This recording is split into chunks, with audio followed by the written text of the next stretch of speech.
Hola semuanya, bagaimana nih kabar kalian? Semoga kalian dalam keadaan baik-baik saja, sehat selalu, serta dilancarkan rezekinya ya guys.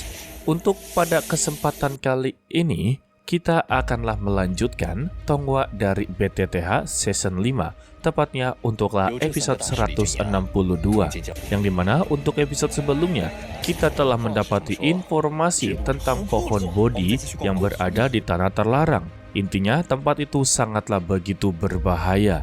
Namun ya, demi mendapati sebuah kekuatan bijaksana, Xiuyan pasti akanlah memasukinya. Tetapi sebelum itu, Xiuyan DKK haruslah dihadang oleh 3 bersaudara dari Sekte Awan Hujan, yang dimana nantinya Xiuyan, Cailin, Xiao Yixian akanlah melawan Ren He. Ya, untuk lebih jelasnya, kita masuk saja ke dalam ceritanya. Selama dalam perjalanan pulang, Youlo kembali memberitahu kepada Xiuyan, untuk orang yang telah bersaing dengan mereka di rumah pelelangan, itu bukanlah orang biasa. Ketika Xiuyan inginlah mempertanyakan siapa mereka, tiba-tiba terdengarlah suara tawaan, serta adanya sebuah formasi yang membuat mereka haruslah terkepung. Tetapi ya, sikap dari Youlo sama sekali tidaklah takut kepada mereka berdua. Begitu juga dengan mereka berdua, sama sekali tidaklah takut kepada Youlo. Meskipun rananya terpaut jauh, mereka tetap inginlah merampok seluruh harta milik mereka. Terutama ya untuklah peta Purifying Demonic Lotus Flame. Youlo yang mengetahui niat busuk mereka, langsunglah menantang jika mereka memang mempunyai kemampuan untuklah mengambil semua barang ini, maka datanglah kepada dirinya. Sehingga ya pertarungan mereka haruslah dimulai.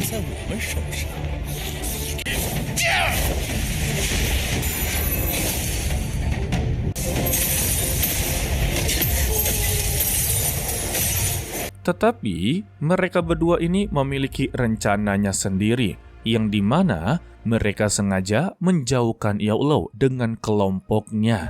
Dan setelah mereka berhasil menjauhkan Youlo, si kalajengking tanah yang rambutnya emo langsunglah diperintahkan oleh si kalajengking laut untuklah menghadapi ketiga orang tersebut. Dan untuk kedua wanita dipersilakan untuklah dirinya. Ya, pada intinya, mereka berdua ini berasal dari sekte yang begitu cabul, karena mereka seringlah mempermainkan para wanita.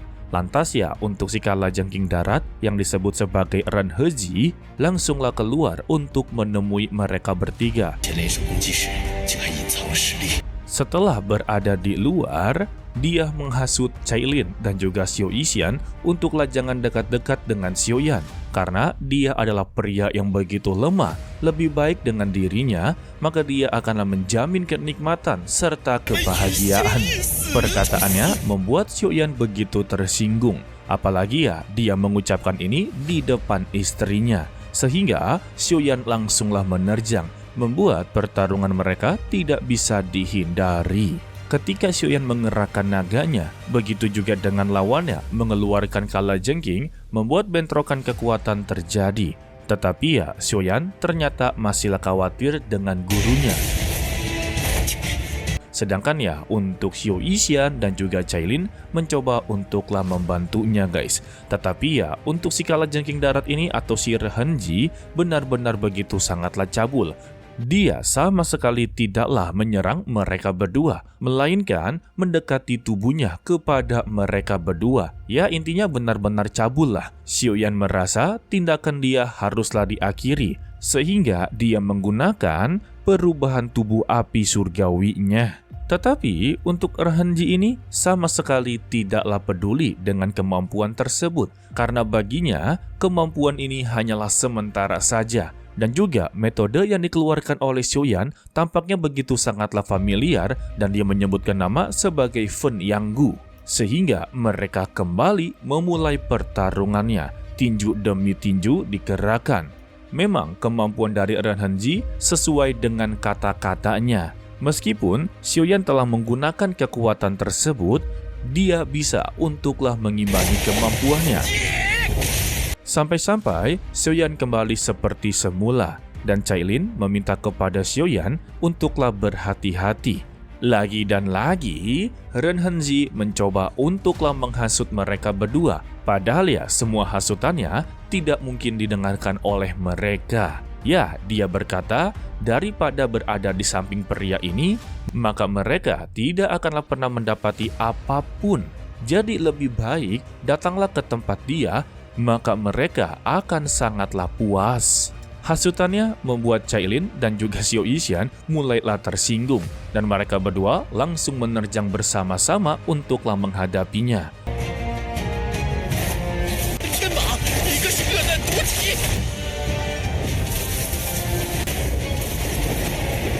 Alhasil ya, Xiaoyan mempunyai sebuah ide, selagi mereka bertarung, dia akanlah mengeluarkan kemampuan terhebatnya. Ya, kalian sudah tahu lah ya, yaitu teratai api surgawinya. Namun sebelum itu ya, kita diperlihatkan kalau Cailin memasuki mode serius, karena dia mengeluarkan ular 7 warnanya guys. Meskipun begitu, Ren Hengzi masih bisa untuklah mengimbangi kemampuan mereka berdua. Tetapi ya, tugas mereka berdua hanyalah mengulur waktu agar Xiaoyan berhasil menyempurnakan teratai api surgawinya. Dan secara tiba-tiba ya, Ren Hengzi menyadari satu hal, mengapa pria lemah satu ini sama sekali tidak ikut serta dalam pertarungan. Dan ketika dia menoleh ke belakang, Xiaoyan sudahlah mengambil ancang-ancang guys. Merasakan tanda bahaya dari Xiaoyan, dia langsunglah menerjang ke arahnya. Sedangkan ya untuk Xiaoyan, dia sedanglah berusaha keras untuklah mempersiapkan teratai api 4,5 warna. Dan ketika Ren Hengzi melancarkan serangannya, Xiao Yixuan dan juga Cailin berhasil untuklah menahannya. Hal ini ya menambahkan waktu untuk Xiaoyan menyempurnakan serangannya. Dan setelah terjadinya bentrokan, ketika Ren Hengzi mencoba untuklah menyerangnya, tiba-tiba untuk seniornya keluar dari formasinya sendiri dalam keadaan terluka parah. Dan seniornya meminta bantuan kepada Ren Hengzi, tetapi sayangnya semua itu sudahlah terlambat. Yao Lou sudahlah berada di depannya untuklah melancarkan serangannya, sehingga tubuhnya pun terhantam dengan kekuatan es sampailah dia terpental. Dan karena tidak ada waktu, akhirnya Ren Hengzi memasuki mode serius. Dia langsunglah mengurung Xiao Yixuan dan juga Cailin. Di dalam formasi tersebut, mereka berdua haruslah bertahan dari serangan bertubi-tubi. Sedangkan untuk Xiaoyan, dia telah berhasil untuklah menyempurnakan serangannya. Dan dia langsunglah melempar teratai api surgawi 4 warna. Kalau udah begini, tandanya dia tidak akanlah selamat.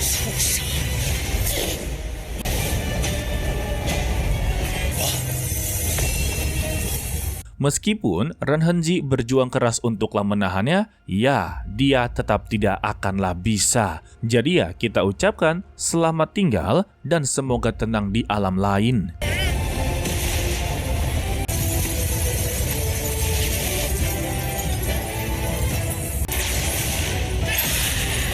Setelah berhasil mengalahkannya, kita bisa melihat dampak dari teratai api 4,5 warna sudah melebihi dari ekspektasinya Xiaoyan guys. Lalu Xiaoyan mengambil cincin penyimpanannya. Di sana dia menemukan banyak sekali harta yang begitu berharga. Salah satunya yaitu gulungan bela diri yang bertuliskan tubuh Fajra. Lalu terdengarlah suara teriakan disertai ledakan darah yang tandanya Yao Lou juga telah berhasil untuklah menghabisi lawannya. Lalu Yao Lou menyarankan kepada mereka bertiga cepat-cepat pergi dari sini. Pertarungan mereka pasti telah menimbulkan sebuah keributan. Sebentar lagi akanlah menarik perhatian dari berbagai pihak yang kuat. Jika mereka ketahuan, maka mereka jugalah yang akan repot. Sesingkatnya, Xiaoyan kembali berdiskusi dengan gurunya. Di sana, akhirnya peta yang selama ini mereka kumpulkan telah kembali menjadi satu. Tetapi ya, peta ini sama sekali tidaklah mereka mengerti, sebab peta ini digambar secara acak. Yao Lou memakluminya, karena untuk isi peta ini terdapat informasi yang begitu rahasia. Sudah pasti ya, ada beberapa trik yang haruslah mereka lakukan agarlah bisa untuk mendapati jawaban dari peta tersebut. Dan Xiaoyan teringat kalau dia pernah mengaktifkan sebuah peta dengan darahnya, dan dia langsunglah mencobanya. Pada awalnya, darah yang menetes ke peta tersebut sama sekali tidaklah menimbulkan reaksi.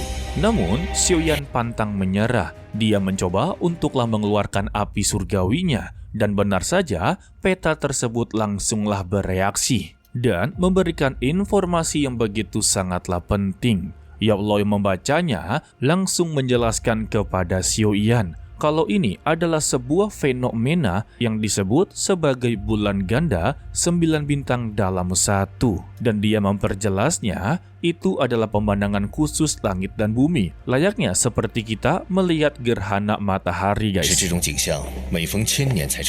Dan untuk fenomena yang disebutkan oleh Yao Lao hanyalah muncul sekali setiap 1000 tahun, guys. Bahkan ya, untuk kemunculannya pasti akan terjadinya peperangan yang begitu sangatlah besar, karena untuk api iblis dari teratai biru akanlah turun ke dunia. Ya, peperangan ini ditimbulkan untuklah bersaing mendapatkan api tersebut. Secara kebetulan juga, kalau 1000 tahun terakhir itu sudahlah dilalui. Jadi ya, jika dihitung-hitung, saat ini telah 997 tahun telah berlalu. Tinggal 3 tahun lagi, maka akanlah genap 1000 tahun. Akan tetapi, secara tiba-tiba, Xiaoyan mendapati ilham dari peta tersebut. Sampai-sampai ya, dia tidaklah sadarkan diri alias pingsan. Sedangkan untuk jiwa dari Xiaoyan, secara tidak sengaja bertemu dengan sinar yang begitu sangatlah terang. Sedangkan untuk Yao Lao, dia menjadi begitu sangatlah khawatir karena Xiaoyan telah terkena kekuatan jiwa. Jika tidak disadarkan cepat-cepat, maka dia akanlah hilang ingatan. Tidak lama dari itu, datanglah Cailin dan juga Xiao Yishan yang terlihat begitu khawatir. Waduh, beruntungnya Xiaoyan tersadarkan dan ingatannya sama sekali tidaklah hilang. Xiaoyan mengakui adanya kekuatan jiwa yang tersisa di dalam pikirannya. Bahkan ya, ketika Xiaoyan inginlah mengusir dari tubuhnya, sama sekali tidaklah berhasil. Ya, beruntungnya sisa-sisa kekuatan jiwa ini tidaklah mengambil tindakan lebih lanjut. Jika iya, mungkin ya Xiaoyan akanlah wassalam. Mendengar ini, Yao Lao langsunglah menebak. Mungkin saja itu adalah sisa-sisa kekuatan jiwa dari penguasa api iblis. Karena dalam catatan buku kuno, penguasa api iblis atau kata lainnya yaitu Purifying Demonic Lotus Flame biasanya sangatlah dekat dengan calon-calon kaisar Tauti dan saat ini berada di dalam tubuhnya Xiaoyan. Jadi Yao Lao menyarankan bersikap baiklah kepada sisa-sisa kekuatan jiwa tersebut. Yang terpenting ya, dia sama sekali tidaklah menyakiti dirinya, itu sudah sangatlah bagus. Bahkan ya, untuk sisa kekuatan jiwa ini bisa saja akanlah menjadi kunci keberhasilan dia di masa depan dalam menaklukkan api iblis. Tetapi, Yao Lao kembali memberikan sebuah penjelasan. Dalam menaklukkan api iblis sama sekali bukanlah hal yang begitu mudah. Bantuan dari luar juga tidak akan mungkin berhasil. Satu-satunya cara yaitu meningkatkan kekuatan. Dia menyarankan kepada Xiaoyan untuklah mendapati pohon Bodhi atau mendapati kekuatan Bodhi, makalah dia bisa untuk menaklukkan api iblis. Yang berarti Xiaoyan haruslah memasuki wilayah kuno dan haruslah menempuh banyak sekali bahaya. Xiaoyan sebenarnya tidak mempermasalahkannya, tetapi untuk wilayah kuno itu sangatlah luas. Sudah pasti ya tidak akanlah mudah untuk menemukan pohon Bodhi kuno, guys. Tetapi Yao Lao mengingatkannya kalau dia ini memiliki benih Bodhi di tangannya. Sudah pasti kalau benih ini terikat dengan pohon Bodhi dan akanlah menjadi bahan pelacak agarlah dia bisa menemukan pohon Bodhi kuno. Namun, ini bisa dikatakan sebagai misi yang begitu sangatlah mepet. Xiaoyan haruslah berhasil mendapati pohon Bodhi kuno selama 3 tahun. Dan jika dia berhasil, maka dia akanlah berhasil menaklukkan api iblis. Namun ya, jika tidak, maka semua impiannya akanlah benar-benar hancur. Karena untuk 3 tahun ke depan, fenomena tentang api iblis akanlah benar-benar muncul. Jadi ya, kuncinya harus mendapati pohon Bodhi kuno terlebih dahulu ya. Dan Xiaoyan pun langsunglah berangkat ke wilayah kuno.